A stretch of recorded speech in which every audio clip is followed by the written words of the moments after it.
Hi friends, Telangana రాష్ట్ర రైతులందరికీ ఆదిరిపే శుభవార్త. రైతు భరోసా డబ్బులు, రుణమాఫీ డబ్బులు, పీఎం కిసాన్ సమానిధి 18వ విడత డబ్బులు ఎప్పుడు పడుతున్నాయి, ఏ నెలలు పడుతున్నాయి తెలుసుకునే ముందు లైక్ చేయండి, షేర్ చేయండి, సబ్స్క్రైబ్ చేయండి. పక్కనున్న bell icon all symbol button గంట సింబల్ నొక్కితే నేను వేసే లేటెస్ట్ అప్డేట్స్, వీడియోస్ నోటిఫికేషన్స్ మీకు వెంటనే అయితే వస్తాయి. లేట్ చేయకుండా అయితే వీడియోలకు అయితే వెళ్ళిపోయే ముందు ఒక లైక్ చేయండి, పక్కనున్న bell icon all symbol button నొక్కండి.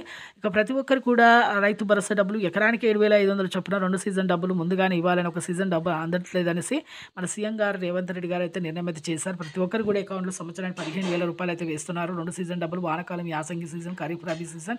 రుణమాఫీ డబ్బులు కూడా మీకైతే వేయడం జరుగుతుందండి. 3 విడతలుగా 1,00,000, 1,50,000, 2,00,000 వరకు. తొలి విడత 1,00,000 వరకు అయితే ఇప్పుడు మాఫీ అవుతున్నాయి. మాఫీ అయిన తర్వాత మీకు వెంటనే అయితే రెన్యువల్ అయితే చేసుకోవాలి. అలాగే ఈకవై చేసుకోండి. వెనకాల మేనిఫెస్టోలో చెప్పిన విధంగా మాఫీ చేస్తాము 2,00,000 పైన ఉన్న వారికి కూడా అని చెప్పడం జరిగింది. మన వ్యవసాయ శాఖ మంత్రి తుమ్మల నాగేశ్వరరావు గారు, పౌర సరఫరాల శాఖ మంత్రి ఉత్తమ్ కుమార్ రెడ్డి గారు కూడా ప్రతి ఒక్కరికి కూడా ఇక మాఫీ చేస్తామని చెప్పడం జరిగింది. అలాగే పీఎం కిసాన్ 18 విడత డబ్బులు 3 విడతలుగా 6,000, తొలి విడత 2,000 ఈకేవై చేసుకోవాలండి. రాష్ట్ర రైతులందరూ పెట్టుబడి సాయం అందిస్తామని చెప్పడం జరిగింది మోదీ గారు. Thanks for watching.